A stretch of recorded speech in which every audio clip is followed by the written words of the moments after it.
Let's talk about 8-year-olds this week. So over the next few minutes, you're going to learn what to do when your 8-year-old asks you what sex is. You tell him you'll get back to him with a good answer, but he never asks again. So welcome back to Sitting in a Car.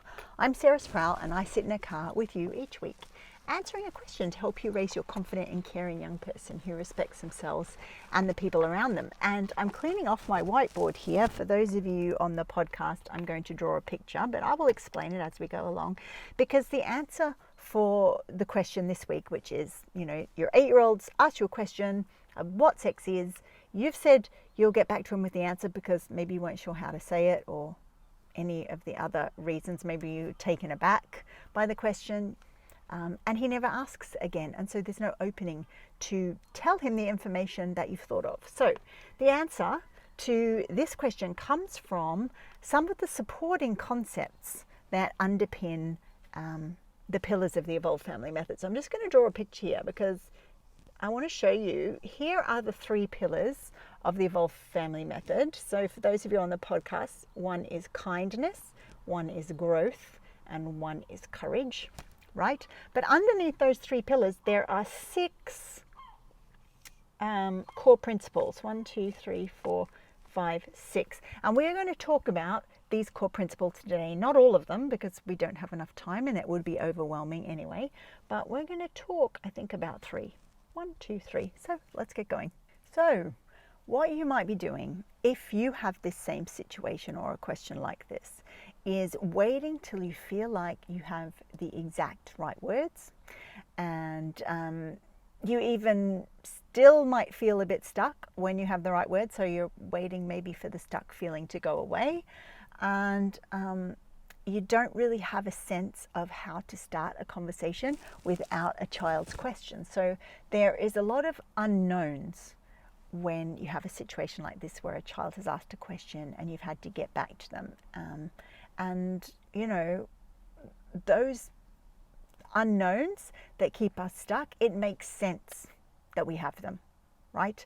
Because again, we usually don't have a role model who has shown us what it looks like to start a conversation out of thin air about something sensitive with a child, particularly if they're 8, 9 or 10, around that age group. So it makes sense that you feel maybe a little bit stuck, and it's okay.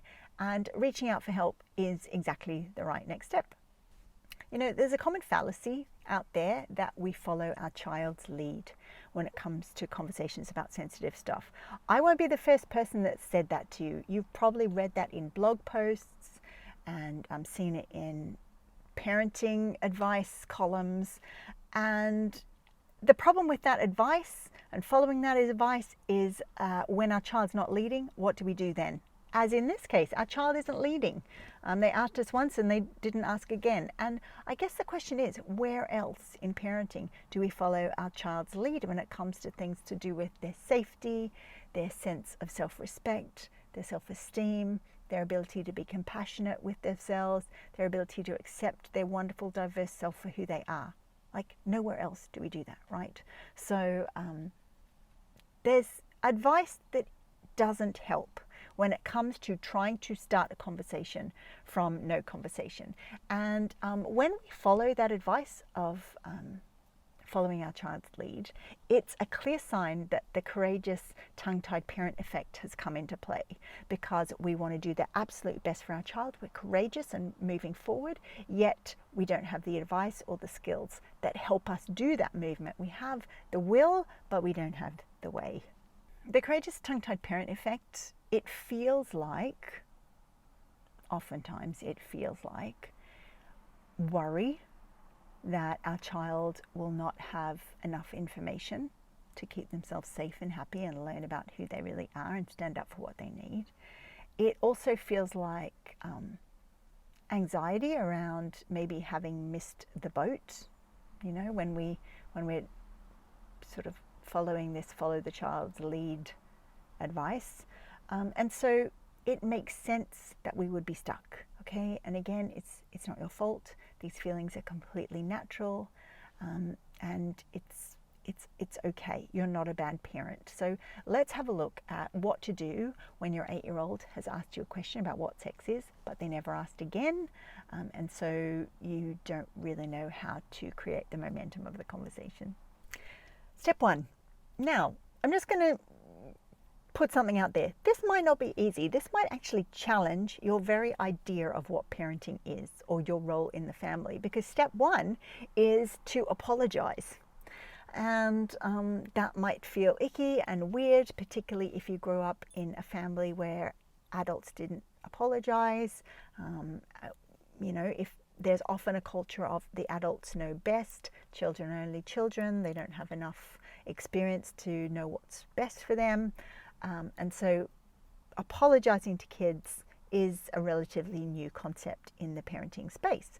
But an apology would look something like this, and it creates momentum. So it does two things. It models what taking responsibility for our actions look like, and we all want young people who can do that.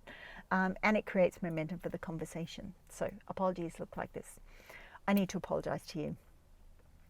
I've realized that I dropped the ball a few months or years ago, whatever it is.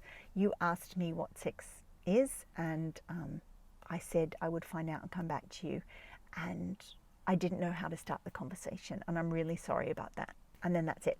Now what you notice is I don't go on and tell him what sex is, because it is quite possible that he already knows by now. Maybe he found out in the playground or looked it up in the dictionary or something, Googled it, goodness knows what came up there, right? So just wait. I had an experience along those lines a little bit where a child asked me a question about something to do with porn. This would have been maybe almost 10 years ago now, and I had to go away and think about it because it still wasn't super clear in my head. And I came back a few days later and I said, oh, I've been thinking about porn. And this child says, oh, don't worry, I worked it out for myself. And I was like, oh, okay. I didn't do that face. For those of you in the podcast, I'm doing a silent screaming face. Because who knows what information my child got and how accurate it was. But just to let you know, you're not alone, right? So the apologizing is a really important part. Point 2, give yourself permission to speak up and start conversations. One way that I know how to do that is get clear on all the conversations that are appropriate and helpful for children to have as they're growing up. In the Evolved Family Method, we have, inside the growth pillar, we have 9 different pyramid topics, all different things: gender and bodies and babies and emotions and relationships and rights and responsibilities. Those are 7 that are up the top of my head, and there are more. So each of those pillars have sometimes up to 100 topics of ways to talk to kids of different ages about those specific pyramids of information, and they're designed to be layered on over time. So we're not just coming in when our child is 14 and talking about sexual assault. We're starting from when our child is 2 and 3 and 4, and we're layering on very simple concepts about how to say yes and how to say no, and how to listen to someone else's what they need, and how to respect other people's feelings, and how to listen. And it's very nuanced and very beautiful and very simple right at the beginning. So when we give ourselves permission to talk about all these sorts of things, it makes it easy to create momentum, because we're not having to push through that feeling of, am I doing the right thing, every time we want to start a conversation with a child in our care. So that's super important. How do you give yourself permission to start momentum? One of the ways you do that is to get really clear on all the topics that are possible to talk about with a child that is the age your child or children are. Before we go on to step 3, I just want to add something else. We live in a broken world. And what I mean by that is raising children to have intelligence and skills around their sexuality, their developing sexuality, is a massive job. And unfortunately, a lot of us live in countries and cultures where the lion's share or most of the responsibility will fall to the family. And usually that will be a parent or a guardian or a step parent or a foster parent or a, whatever sort of parent you are. And that is a really tall order. So while step 2 is about giving yourself permission to talk about things, there's also the other side of that coin, which is understanding that I think it's safe to say that is almost humanly impossible for one adult or even a pair of adults to provide a child with every single conversation that they need to have, with every single bit of information they need to have. This sort of socialization and raising a confident and caring young person who respects themselves and the people around them, like I say every single week on this podcast, should be a joint effort. Our media should be involved in this. Schools absolutely help in this and can do more if they have a culture where they're able to communicate clearly and practically with children and the young people. Wider families can help with this thing too. Caring, trusted adult friends, cousins, sports clubs. If we lived in a culture where there was a sense of respect for raising this part of a new young person, then it wouldn't all fall to us. So I just want to remind you that don't seek perfectionism. Give yourself compassion and care. Even if you do have a sense of everything that can be spoken about and you're just not getting to it every time, it's okay. It's okay.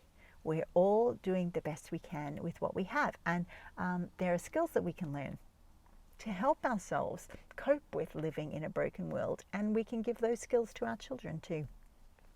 Step number 3, how can we re-educate ourselves and adults about the fact that just because something feels awkward doesn't mean it's wrong or bad to talk about.